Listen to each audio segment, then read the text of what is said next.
Do you ever feel a shiver down your spine when you hear a bump in the night? That feeling, that fear of the unknown, has haunted humanity for centuries, giving birth to some of the most terrifying creatures imaginable.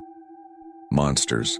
From the shadowy corners of our closets to the deepest, darkest forests, monsters have always been with us. But have you ever wondered where these horrifying tales come from? Today, we're peeling back the curtain on the things that go bump in the night. Get ready, because we're about to dive into 5 creepy facts about monsters that will change the way you see them forever. Let's start with the name itself. Where does the word monster even come from? It sounds scary enough, right? Well, its origin is even more unsettling. The word monster traces back to the Latin word monstrum, which means omen, portent, or warning. In ancient Rome, anything that was born deformed or appeared unnatural, be it an animal or a person, was considered a monstrum. They believed these were signs from the gods, often foretelling disaster, famine, or war. Imagine seeing a 2-headed calf and believing it was a divine message that your city was about to fall. It wasn't just about being different, it was about being a living, breathing bad omen. So the next time you call something a monster, remember you're not just calling it scary, you're calling it a sign of impending doom. That adds a whole new layer of creepy, doesn't it? So if monsters are omens, what are they warning us about?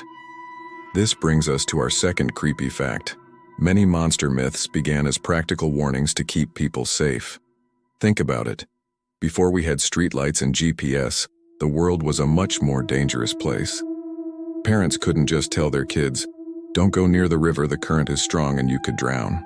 That's boring and kids don't always listen. But what if they said, "Don't go near the river or Jenny Greenteeth will pull you under with her long, sinewy arms and devour you"? Now that's a story that sticks. Jenny Greenteeth is a figure from English folklore, a river hag said to prey on children who wandered too close to the water's edge. Similarly, tales of creatures lurking in the woods kept people from getting lost or attacked by real predators like wolves or bears. These stories were ancient public service announcements, using fear as a tool for survival. Monsters weren't just created to scare us. They were created to protect us, using our deepest fears as a shield against real-world dangers. Now you might think these tales are pure fantasy, but our third fact blurs the line between myth and reality. Some of the most legendary monsters were likely inspired by real animals, misunderstood by ancient civilizations. Take the griffin, for example, the majestic creature with the body of a lion and the head and wings of an eagle. For years it was just a myth. But paleontologists now believe the legend may have originated from ancient Scythian nomads who discovered Protoceratops fossils in the Gobi Desert. Think about it.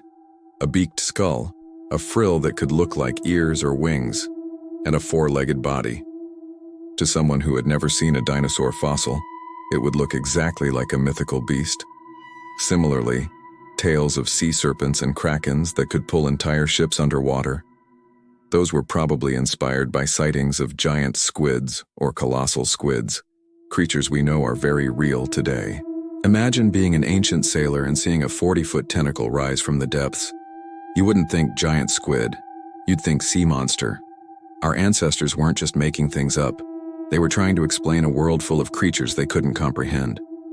What's fascinating is that this need to create monsters isn't unique to one place. Our fourth creepy fact is that every single culture around the globe has its own version of a terrifying creature. While the names and appearances change, the core fears they represent are surprisingly universal. In Japan you have the kappa, a water goblin that drowns its victims. In the Philippines there's the manananggal, a horrifying creature that can sever its own torso and fly around with its entrails dangling below, preying on sleeping, pregnant women. In Navajo culture, they fear the skinwalker, a malevolent shaman who can transform into an animal.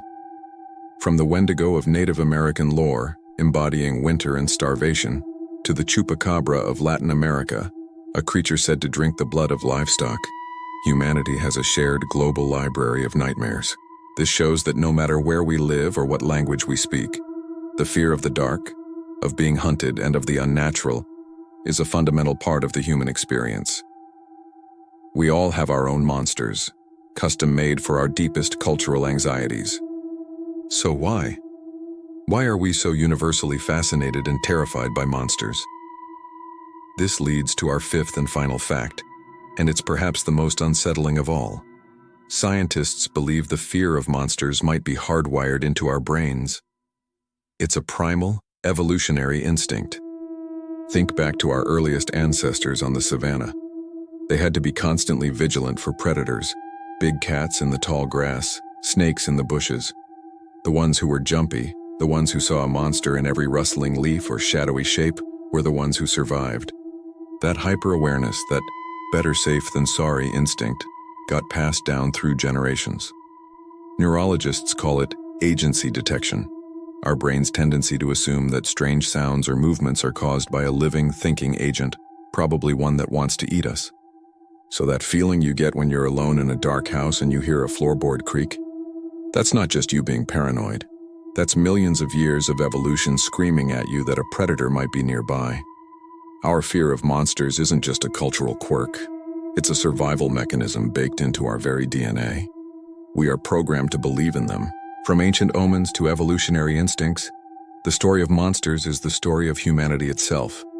They are reflections of our fears, our warnings to each other, our attempts to understand a world that is often scary and unpredictable. They live in the gap between the known and the unknown.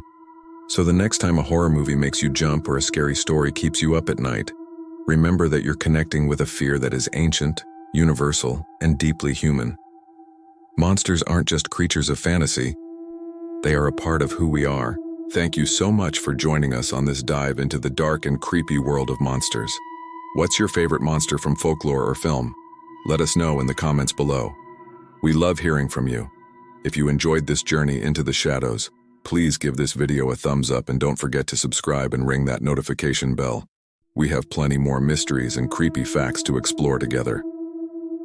Until next time, stay curious and try not to think about what might be lurking just out of sight.